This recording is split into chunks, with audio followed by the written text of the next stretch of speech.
Hello, I'm Patrick Johnson. I'm the Director of Equality, Diversity and Inclusion at the University of Law. I'm a member of the Executive Board and I have specific responsibility for EDI, widening participation and student support services.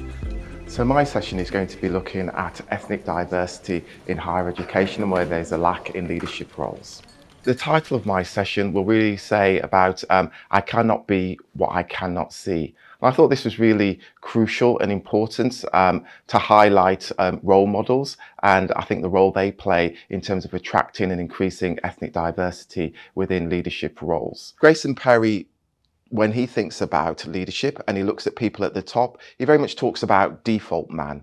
And default man is really someone who is, they're white, they're heterosexual, they're non-disabled, they're middle class, and they tend to be a man. So really, what we're trying to do is show the difference within senior roles, and that's where the role models come in, because rather than it being a far-fetched dream, it's more of a reality or a potential reality that people can see. It's really great that we're at the university that recruited the first UK black professor, Sir Arthur Lewis.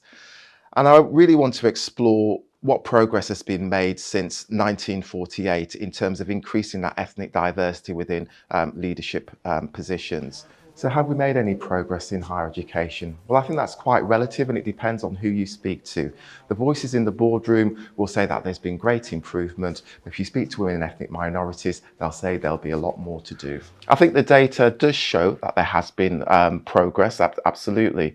But it's about whether that progress has been enjoyed by everyone and also across all sectors as well. So I will explore whether there has been any movement within higher education and looking at that leadership and the diversity within leadership. People talk about universities as these wonderful meritocratic institutions. And universities are great places to work where there's a great sense of fairness and morality. So why are we not really seeing any change in terms of that ethnic diversity in leadership positions? So what I want to do is really unpick that and try to understand some of the issues that may be causing this.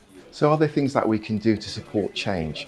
Absolutely, yes, there are things that we can do. But what I would say is that there are no quick fixes, there's no silver bullet. It's going to take time and it's going to take resource. If you want to see change, you're going to have to make it happen and you're going to have to invest in that. So I'll be talking about some of the practical considerations that you can take and to think about in terms of making that change within higher education.